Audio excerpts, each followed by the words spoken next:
Hello and welcome to the first English Today Business DVD. In our new story, On the Job, you'll meet two young career girls, and with them you'll learn about company life and the language you use in the workplace. In each DVD, there's a program that focuses on job skills and describes modern business strategies that will help you to be successful at work. In this DVD, there are 5 episodes of On the Job, followed by the business skills program that looks at brainstorming techniques. Then we'll look at how to talk about work, how to describe a company, its organisation and its development. Finally, we'll look at how to talk about markets. So, enjoy your viewing. Oof. This report is so boring. Numbers, accounts and statistics. I hate it. I'm an artist. When I was younger, I used to write short stories, novels, poems, and I was good at it. What has happened to my inspiration? What am I doing here? A publishing house. That's where I would like to work. Okay, Victoria, stop dreaming. Let's get back to the report.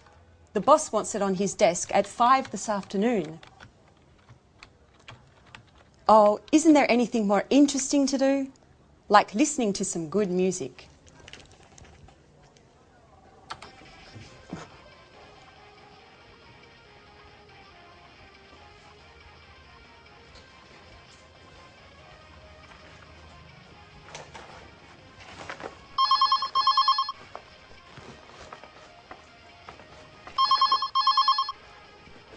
Telephone. Oh, the phone. Hello, this is Victoria Lee. Oh, Lucy, what can I do for you? No, I'm not busy. Well, actually, I am very busy. I have to write a boring report for the boss. Anyway, what is it? Is there a problem? What? Mr. Lewis wants to speak with me. Really? Yes, of course. Put him through.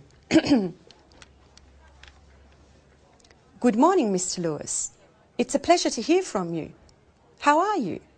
I'm fine, sir. What can I do for you? Yes, I know the product. It's very interesting, innovative, and the marketing department thinks it has a lot of potential for the international market. What? Me? Really? Thank you, sir. Yes, immediately. Yes, Victoria. Today is your lucky day. Bye-bye, boring report.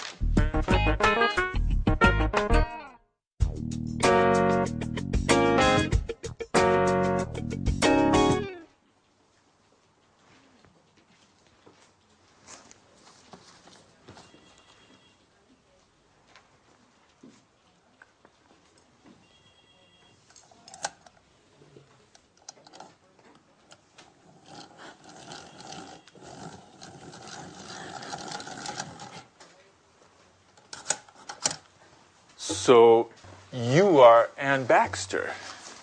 Yes, I am. I'm sorry. Really, I'm so sorry. Nice to meet you. I'm Mr. Stevens. How do you do? I'm so sorry, Mr. Stevens. Anne, please, sit down. It's all right. How are you today? I'm a little nervous. And this isn't a good start. That's all right. Well, Anne, where are you from?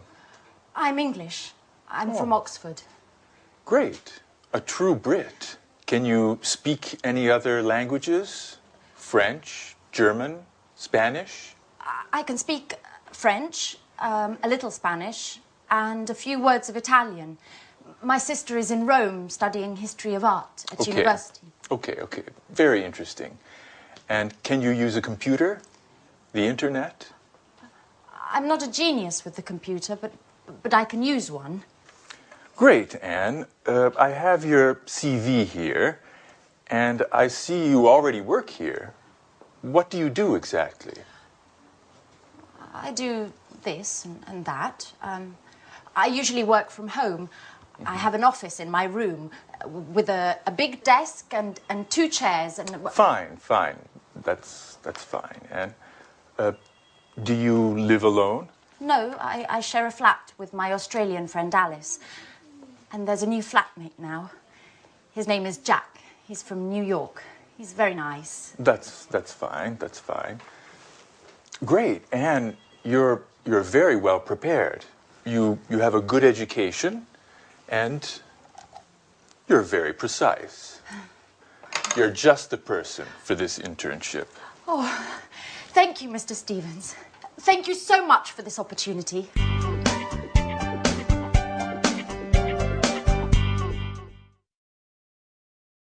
Good. Now, let's see if you know the names of jobs and professions.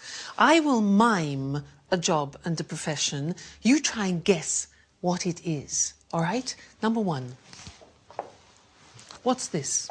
What's my job? Ladies and gentlemen, what would you like to eat this evening? What am I? A waiter. Exactly, a waiter. Now, this one, what's my job?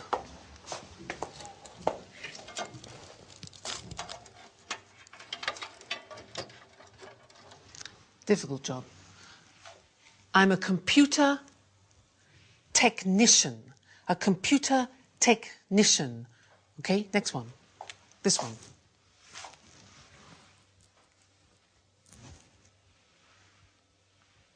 What's my job? No, I'm not a policeman. I'm a policeman. A policeman. Be careful of the pronunciation. Next. What's my job?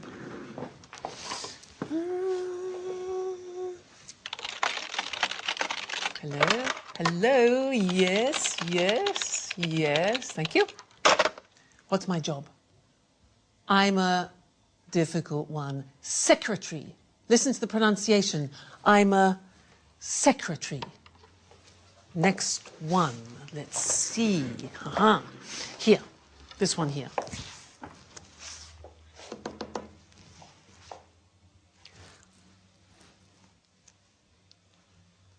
What's my job? I'm a conductor. I'm a conductor. All right, and this one here.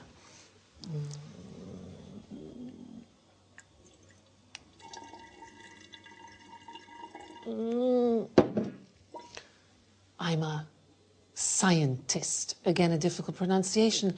Scientist. This one here. That's 78 for the chips, and then 20 for the chicken. That makes... that'll be €79, madam. Thank you. I'm a cash assistant. A cash assistant. All right. Next one. This one here. Follow me. You see this beautiful monument that we have in the city of Florence is the Duomo. What's my job? I'm a tourist guide. Listen to the pronunciation. I'm a tourist guide. This one, this is difficult. Ladies and gentlemen of the jury, I believe that this man is innocent. My job? I'm a lawyer. A lawyer. Next, this one.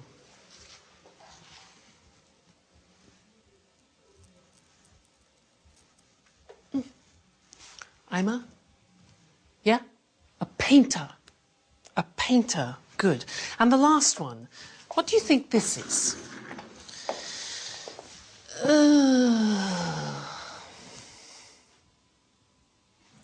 I'm retired. I have no job. I'm retired. So, what's your job? What's your father's job?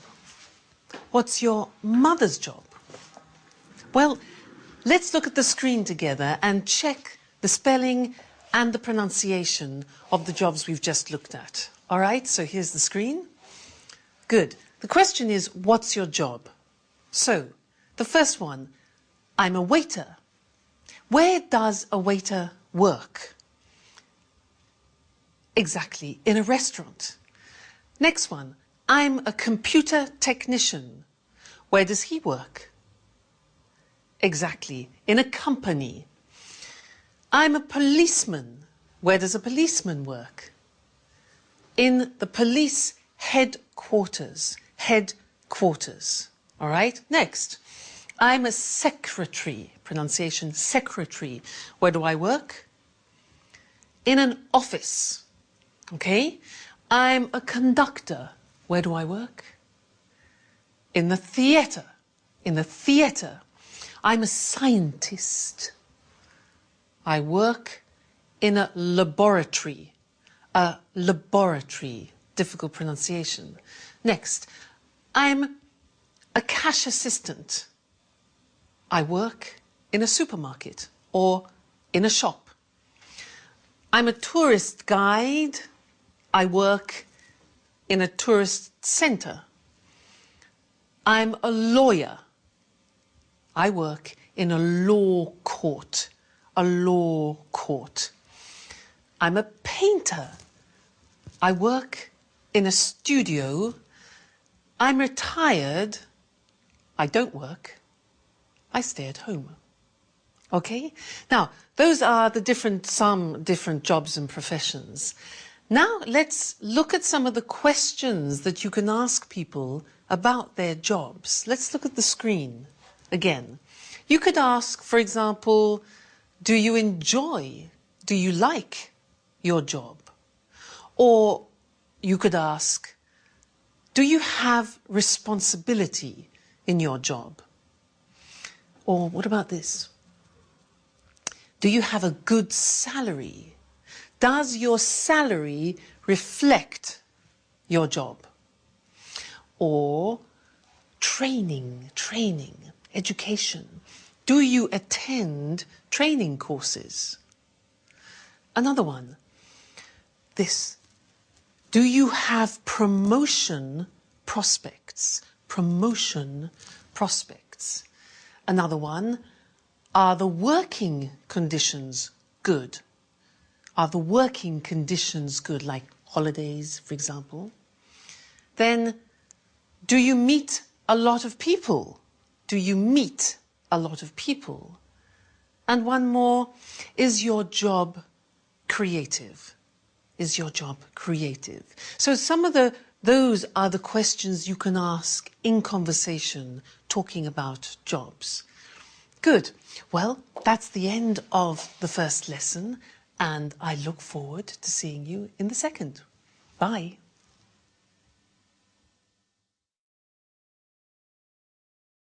Hello, and welcome to Business Talk, the program dedicated to talking about business skills and techniques. Today's programme is all about brainstorming, a very popular conference technique designed to obtain the maximum number of ideas relating to a specific subject. In a bit, Lucy and I will give a short demonstration so you can see what it is all about. But first of all, what does brainstorming mean? And why is it used? Well, people put their ideas together with the aim of finding a solution to a specific problem. Exactly. It's a group activity. All the members suggest ideas and their contributions then stimulate new ideas. And the first rule is any idea is acceptable. Sometimes it's the most outrageous idea that can help generate a solution to the problem. The ideal number of people for a brainstorming meeting is from 3 to 8. Too many people could get a bit out of hand. Well, even 8 people calling out ideas and making comments could get chaotic. So it's useful to have a facilitator, a person who doesn't contribute but keeps this session on course and records the ideas on a flip chart. And although this is a common technique used in the corporate world, you might be surprised to know that during a brainstorming meeting, all hierarchy and roles disappear. The philosophy behind this strategy is to create a real sense of democracy within the group, so that everyone feels their opinions are valued. Now, there are certain principles to follow so that brainstorming works well. But before we look at these, let's do a little brainstorming so you actually see how it works. Okay, now there are only 2 of us, and there should really be 3 or more people in a brainstorming meeting, but this is just to give you an idea. So listen carefully to the language we use. Let's imagine the situation. Our company needs to increase its production space. A brainstorming meeting has been organized to gather some ideas. Let's start. How about opening a second factory somewhere? What if we close this factory and open a larger factory out of town? Let's explore the possibility of opening a larger factory for production and keep this space to make the shop bigger. Perhaps we could rent the building next to the factory. Why don't we look into renting part of the building next door? What about sharing a production space with another company? Couldn't we examine the possibility of building a third floor? Let's try to reorganize the space we have. What if we organise 4 shifts a day instead of 3? We could relocate our administrative staff and keep production here. How about keeping the production here and renting some office space for the administrative staff? Would we be able to reorganize the shop floor space? Why don't we try moving all the production to China? We could move part of the production to China. What about closing part of the production line? Couldn't we rethink the production line? How about keeping the production of smaller items here and moving the production of larger items to China? OK, we're going to stop here because we're running out of time, but this process could go on for much longer until enough ideas have been collected. At this point, a short list is made of the best ideas so that they can be carefully evaluated by considering how each one would work in practice. So the aim is to conclude the brainstorming session with 1 or 2 good ideas that can be put into action and hopefully solve the problem. Did you notice how we didn't stop to judge or analyze the ideas as they came up? Well, that's because if each idea were to be discussed during the actual brainstorming, the ball would never get rolling and too much time would be wasted. Another thing you may have noticed is that Lucy came up with an idea that had nothing to do with increasing the production space. She suggested working 4 shifts instead of 3, which wouldn't solve the problem of space at all. Yes, remember, all ideas are accepted during the brainstorming process because although an idea may seem silly, it might instigate other ideas that could instead give rise to a solution. Yes, actually, you suggested something interesting after the apparently irrelevant idea I had. Well, I'm afraid our time is up for today. See you soon. Bye-bye. Now, as we said in the programme, the language you use to put forward your ideas during a brainstorming session is really important. So, what kind of language should you use for brainstorming? Clear, well-structured sentences, for example, are essential for this technique to be effective.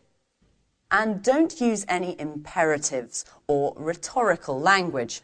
Remember, the aim is to create democracy within the group, and everyone should feel that their ideas are valued. Do you remember how we make suggestions? Let's, how about? These are the expressions we use in a brainstorming session. These expressions open the way to more suggestions and encourage other members to participate. Let's look at some of the structures we used during our brainstorming session. How about opening a second factory? What if we open a larger factory out of town? Perhaps we could rent the building next to the factory. Couldn't we build a third floor? Let's try to reorganize the space we have. Would we be able to reorganize the shop floor space? Why don't we try moving all the production to China? We could move part of the production to China. What about closing part of the production line? Notice how all these suggestions promote group collaboration. Brainstorming is a group activity, so it's important to make everyone feel part of a team. OK, now let's see if you've understood. I'm going to make some suggestions as though I were in a brainstorming meeting. And then we'll see which are tentative suggestions and which aren't. Ready? We could rent another factory. Let's build another floor. I think we should close part of the production line. How about moving production to China? Why don't we try relocating the administrative staff? In my opinion, we should open another factory. Couldn't we reorganize the space we have? So, of these 7 ideas, 2 are not actually suggestions. Which 2? Yes, the 2 that started with I think and in my opinion. It's essential that in brainstorming you don't try to assert your own opinion. What's important is to work as a team. Try to limit the use of I and use we instead. It's not easy when English isn't your first language, and you probably need to practice a couple of times for it to come naturally.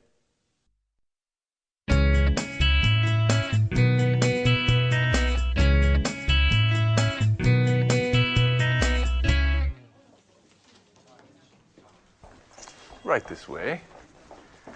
Anne, this is Gary. And this is Rachel. Hello. Hi. Pleased to meet you. Rachel is a very important team member at our publishing house. She knows everything about the company. Thanks. She was our first employee, 1985. 1985. And she can answer any questions you may have. Okay, Anne, you're in good hands. Have a productive day. Oh, all right, Anne. Are you ready? Well, Mr. Stevens founded this publishing house in 1985. Oh, just a moment.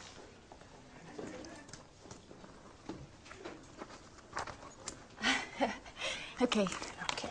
I'm ready now. Our first product was a children's book. It was very successful and sold more than 3 million copies. We had 20 different translations.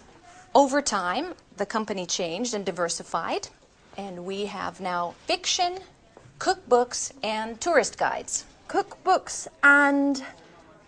I'm sorry, I didn't catch that. Tourist guides. We also have an encyclopedia of history and one of art history. Sometimes we publish economic texts, and our catalog with over 10,000 titles makes us one of the most important publishers in the country. 10,000. We also employ more than 150 people. Is everything clear? Yes, I think so. Okay, as you know, this is Gary. He works in the advertising office, where he develops new client contacts and keeps in touch with our authors. Pleasure to meet you, Anne. It's so nice to have such lovely colleagues in this company. Fine, Anne. Okay, let's move from theory to action. Okay. This is your desk. Here's your computer. Mm-hmm. You know how to use one, don't you? Yes. As I told Mr. Stevens, I'm not... Okay. No need to waste time. Okay. Over there is the fax and the photocopier. Okay. There's a coffee machine in the hall over there. Mm-hmm. But please, few breaks and keep them short. Do you understand? Yes. Excellent, Anne. Get to it.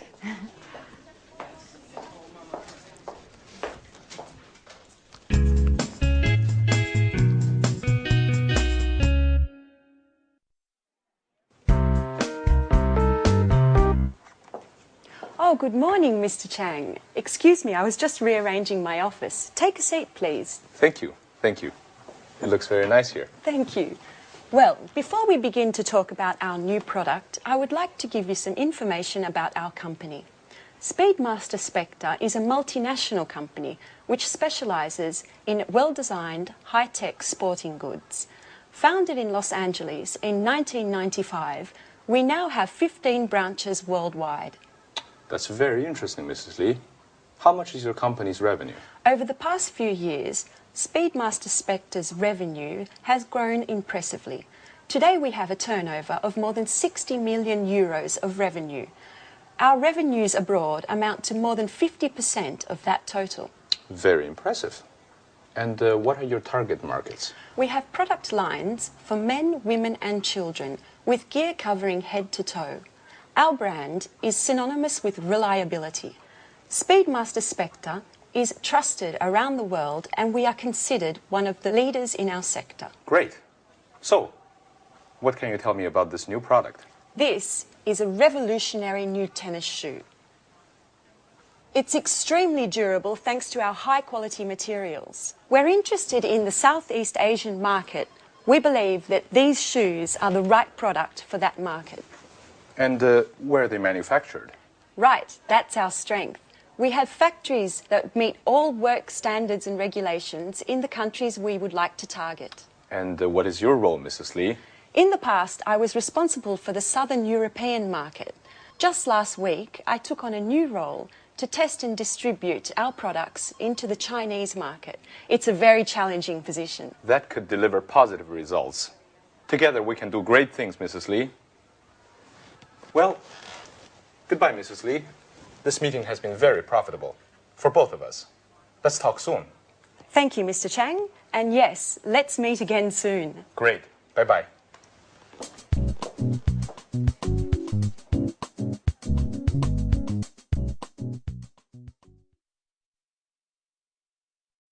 Now, we just saw Victoria doing a presentation of her company, Spector, and I would like to look at the questions that we usually ask about companies. Let's look at those together on the screen. So, the first question we usually ask is about the type of company. We say, what type of company is it?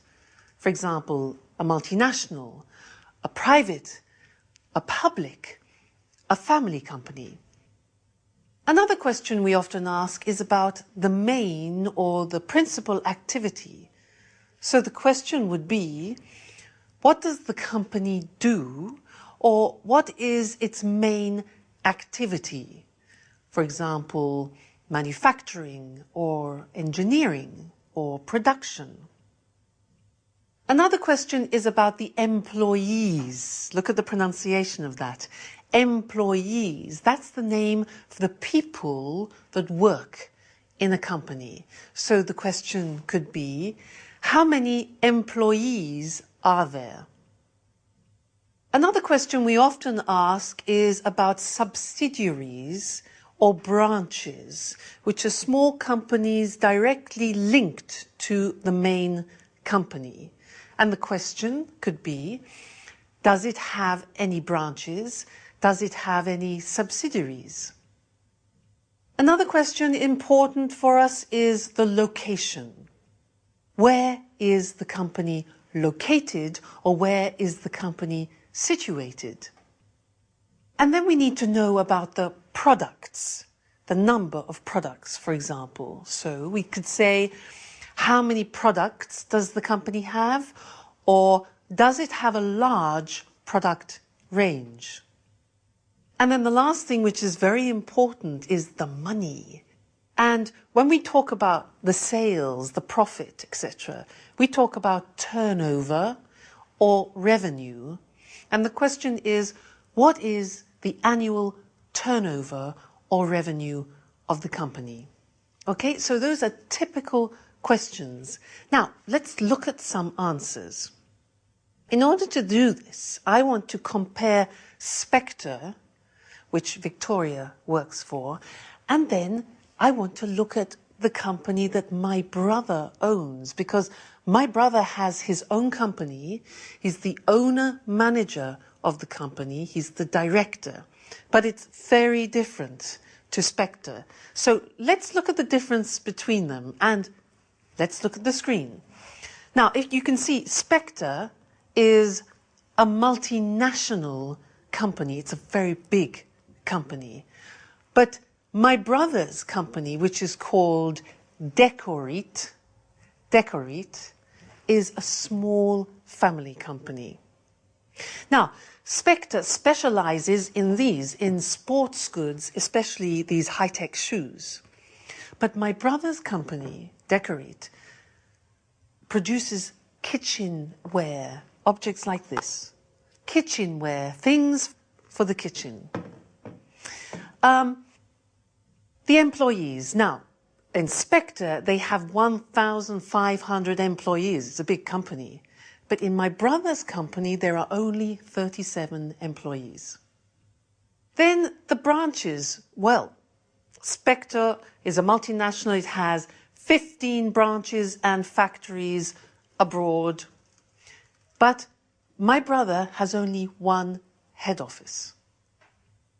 What about the location? Well, Spectre is located in America, in Los Angeles, but my brother's company is located in Manchester, in England.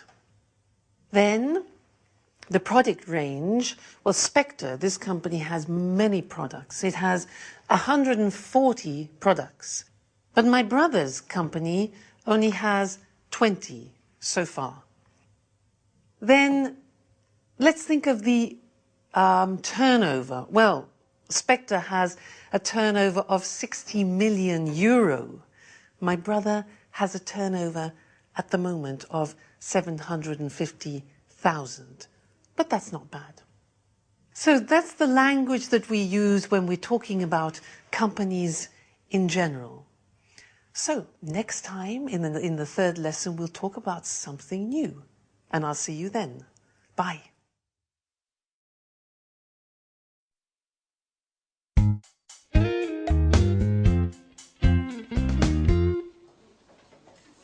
Good morning.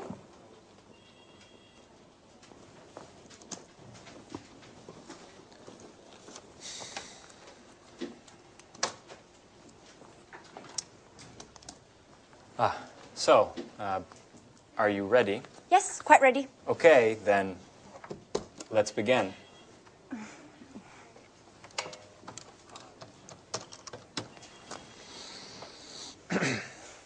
Hello, my name is Gary Reynolds from Pilgrim Publishing.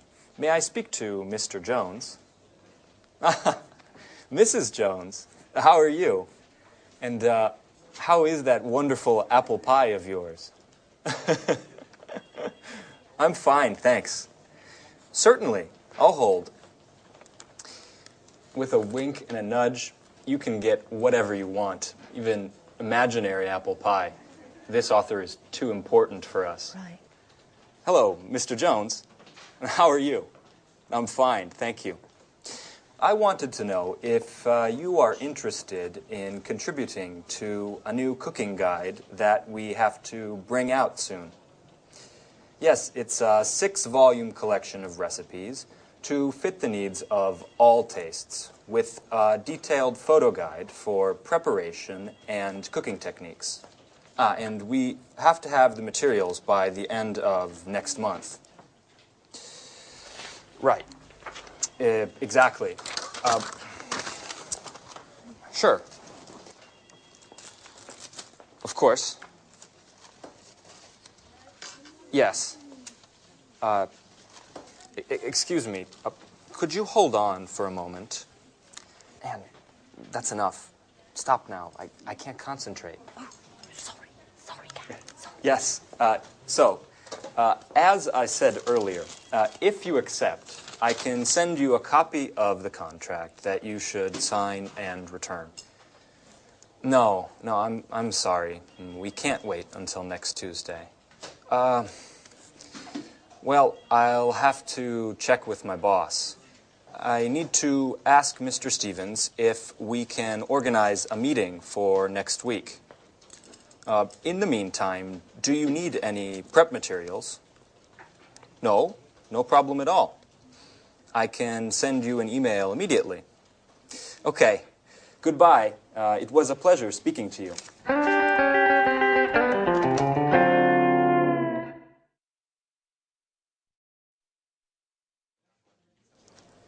Do you always have to take notes? Yes, I do.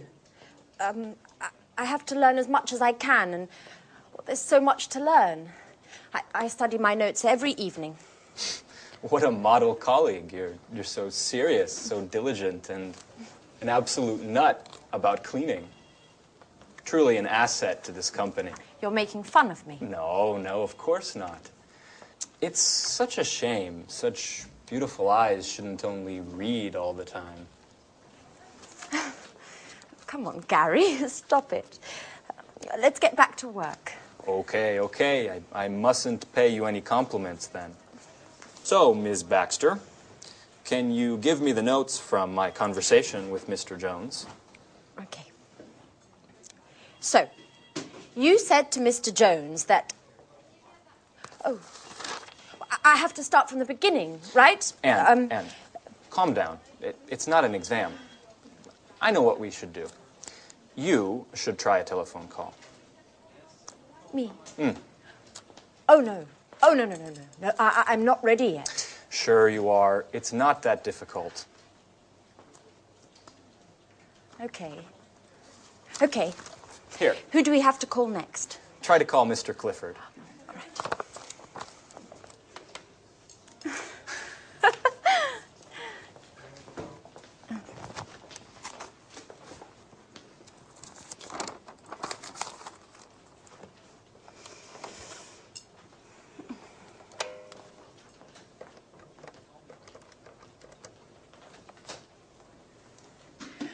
Hello, this is Anne Baxter from Pilgrim Publishing. Please may I speak to Mr. Clifford? Oh, I see. All right, thank you very much. Right, goodbye. Well, what happened? Well, Come on, tell me. I dialed the wrong number.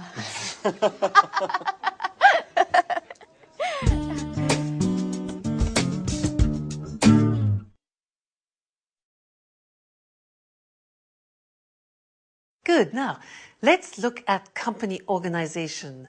As I said before, companies are usually divided into departments. So let's look at some different departments in a large organization.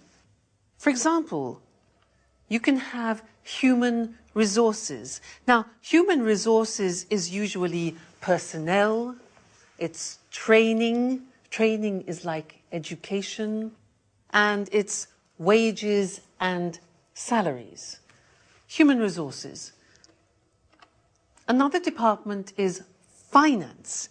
Now, in finance, you usually have the areas of purchasing, which is buying things, also customer accounts and other financial services.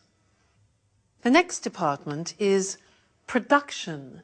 Now, in this particular department, you have producing the goods, you check the quality, you do the packaging, and you distribute the goods to customers. That's production. And the last one we're going to look at is marketing. And in marketing, you advertise the product and you organize sales. So, here they are: human resources, finance, production, and marketing. Now it's your turn. I am going to describe some activities in these departments, and you must decide which of the department the activity is in, okay? I'll give you an example. For example, which department recruits staff? Recruits, that's a difficult verb, takes on staff. Which one? Human resources, finance, production, marketing. Exactly, human resources. Now, you go. Which department creates an image? Creates an image. Marketing. Good. Next one. Which department manufactures and produces the goods? Oh, it's easy. Production. All right. Next one. Which department, very important, pays salaries? Salaries. Human resources, exactly. Next one. Which of these departments packs the goods in boxes and in crates? Which packs the goods? Packaging. No. Marketing, no. Production, exactly. It's production. All right. Next one. Which of these prepares invoices? Now, do you know invoices? Invoices are like the bills that you send to customers or suppliers. Which one? That's a job for finance, exactly. Next one. Which department checks the quality of the goods? The quality? Marketing? No. Production, that's it. Good. Next one. Who trains the staff? Who teaches the staff? Who organizes courses? Yeah, human resources, all right? Now, who dispatches the products? Dispatches, that sends the products. Which one? It is production, actually. It's production. This is easy. Which one designs an advertising campaign? An advertising campaign, obvious. Marketing. Okay.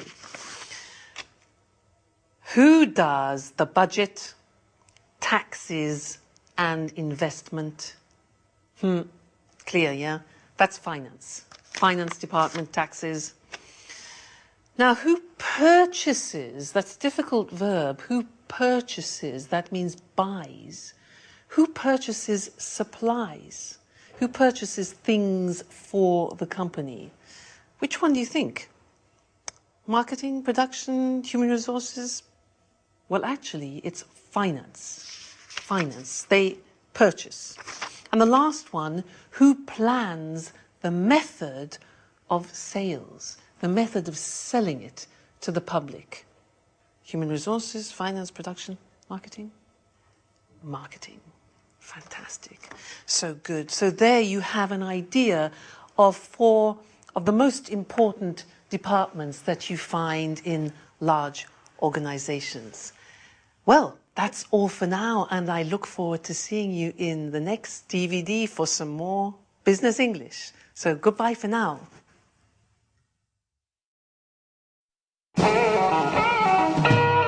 So, Mr. Stevens, may I begin to explain our typographic services? Just a moment, Mr. Richardson. I'm still waiting for our new intern. She has a lot to learn, and I think our meeting would be very useful for her. Good morning. I'm sorry I'm late, Mr. Stevens. Never mind, Anne. Anne, this is Mr. Richardson. How do you do? Good morning. Anne, I see you've had your hair done. Very nice. Oh, thank you, Mr. Stevens. It looks like you were out late last night. I hope you had fun. Were you at a party or perhaps a club? Oh, no. I was at home. Actually, it was quite a difficult night. Anyway, I don't want to bore you with my personal problems. Right. So, Mr. Richardson, tell us about your typographical services then. Founded by Charles Emerson, Montex has been active in the typographic market since 1985. From the beginning, we have been known for our innovation and high-quality products. Mr. Emerson's children, John and Lucy, have continued the tradition by improving and enlarging the family business. The first Montex office was located in Russell Street. Oh, Russell Street! That's where the flower market is. I went there just the other day and bought 2 beautiful yellow orchids. I'm sorry. I'm sorry, Mr. Richardson. I didn't mean to interrupt you. As I was saying, over the years and following changes in the market, our company has diversified and extended its line of products. We've purchased the latest technology, offering our customers the best package available on the market today. In 2000, we moved to a larger office space in order to improve production. Our new headquarters are located in Rodney Road, And we have approximately 55,000 square metres at our disposal. Well, that's a huge space. Yes, that's right. It's very big. Anyway, our first success was with brochures, marketing flyers, pamphlets and company catalogues. We also provided business cards and general printing services. Over time, we moved into book publishing as digital technology and expansions in the market gave us the skills to enter the market. Currently, we're equipped to provide highest quality publishing at an extremely competitive price. Our current capacity is more than 100 million pages per year.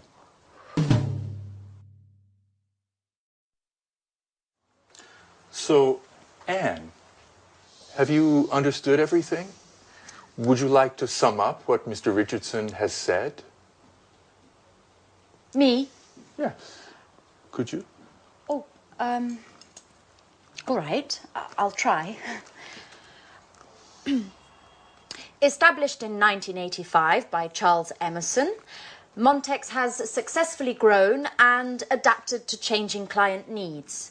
In 2000, the company transferred to Rodney Road, where, thanks to cutting-edge equipment capable of high volume, it has optimized its production and extended its offerings, specializing in the publishing sector. Currently, it provides top-quality printing at extremely attractive pricing. Well done, Anne. You have a great ability to summarize.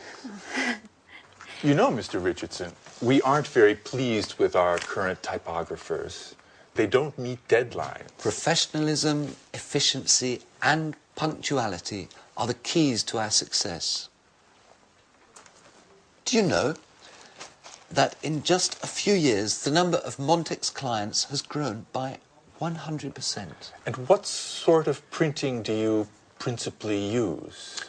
Digital printing and offset printing in the case of high density needs. What? Offset printing? Young lady, you work for a publishing house and you don't know what offset printing is? No, sir. I'm afraid I don't. Is it important? Anne, offset printing is the classic way in which a graphic project done on a computer is converted to the final printed page. I get it. I get it. Well, it is important. It's extremely important. What an idiot I must seem. I basically told you I have no technological know-how. You know, Mr. Stevens, I am studying the editor's manual that you gave me, but I haven't got to the letter O yet.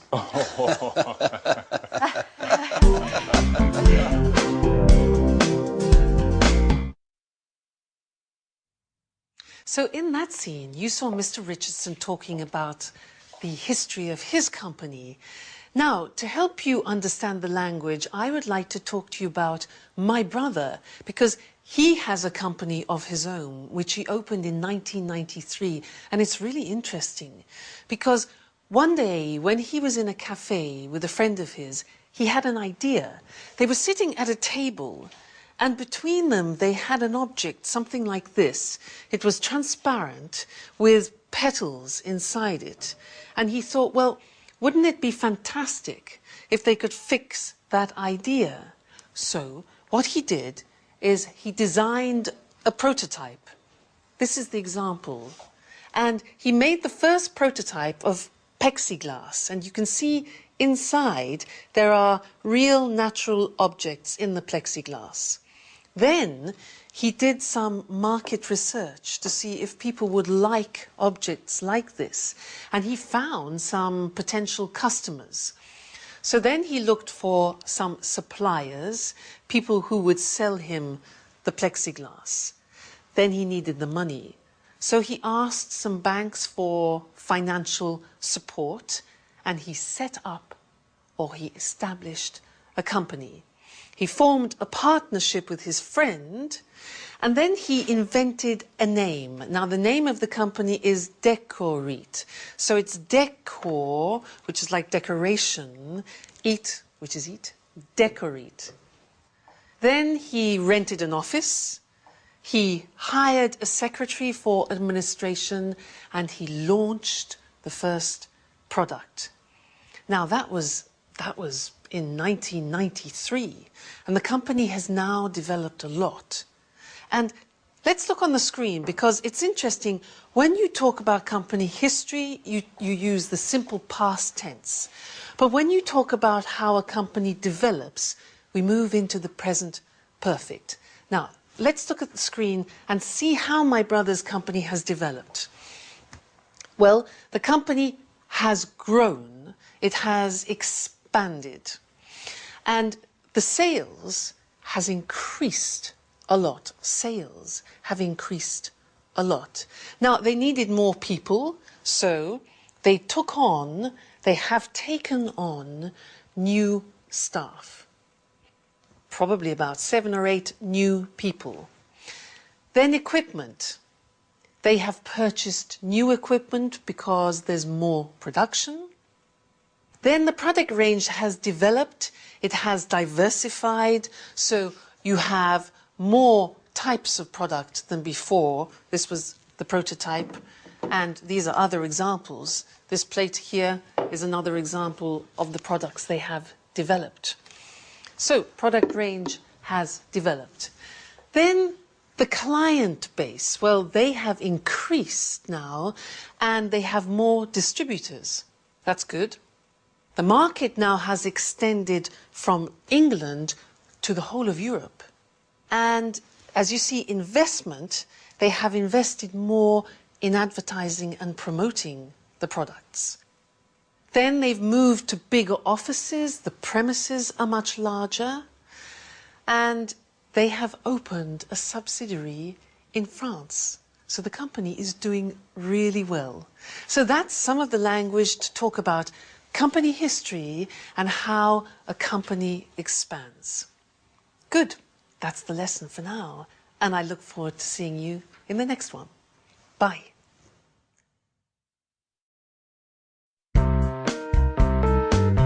We're meeting here today to show Mr. Chang our new Smarty tennis shoes. These innovative shoes are made of high-quality materials and are perfect for the Southeast Asian market, which, as we all know, is expanding rapidly. We're especially interested in the Chinese market, which is growing at a pace much faster than the rest of the world. Excuse me for a moment. Henry? Hi. I'm sorry, but I'm in a meeting right now. Let's talk later, okay? All right, tell me, but hurry up. No, Henry, I never told John he could watch TV all day. He must have misunderstood. All I said was that he can watch all the TV he wants, but only after doing his homework. This really isn't the right moment, Henry. I'm sorry. Can we continue this conversation later on this evening? Pardon the interruption. Now, as I was saying... Excuse me, Victoria, but do you think this is the right product for the Chinese market? I think that before we export Smart in the Southeast Asian market, we need to take a close look at the local competition and the market's tastes in the sector. Excellent observation, Paul.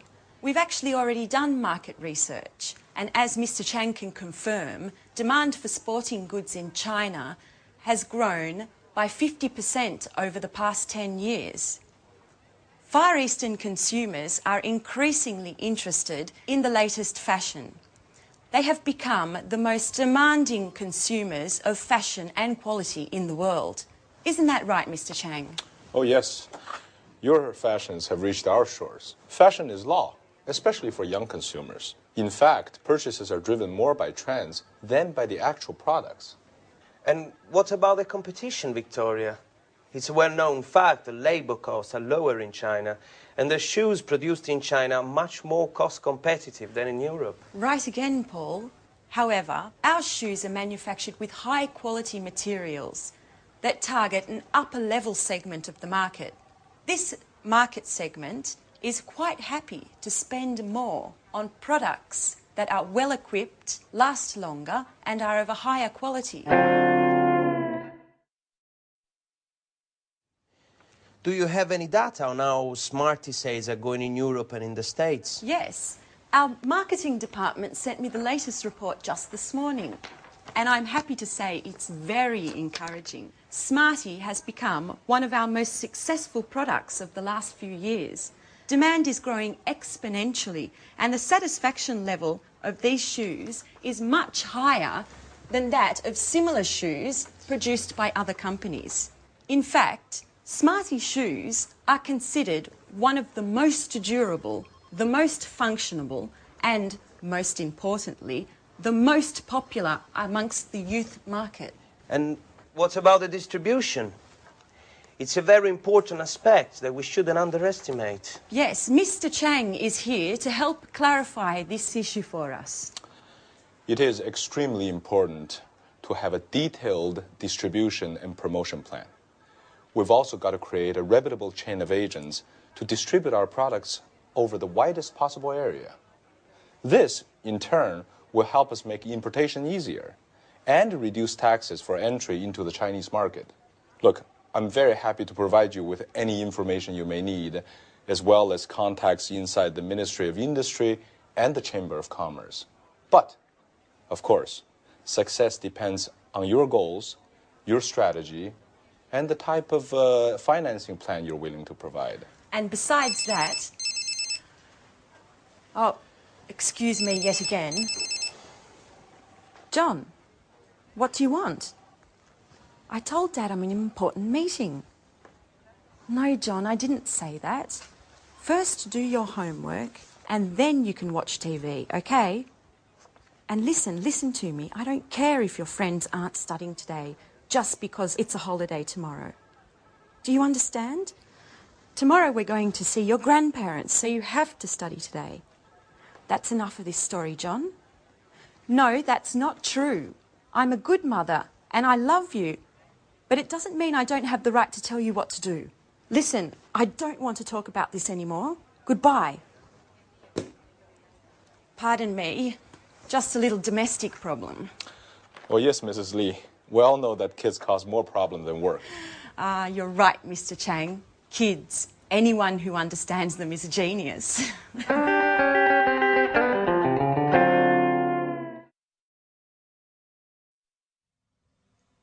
So in that scene, there were some examples of the language we use when we talk about markets. To help us understand that language more, let's go to the computer and see it. So, if a company wants to go into a new market, we talk about it as entering a market or even penetrating a market.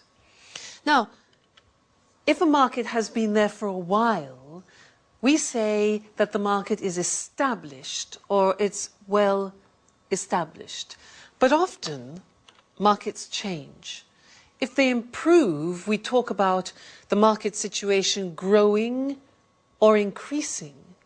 But if the opposite happens, we say that the market shrinks, it's shrinking or it's decreasing.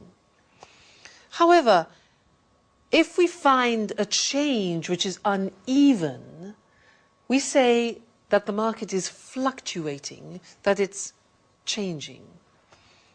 Or, if there is no change, we talk about the market as being stable.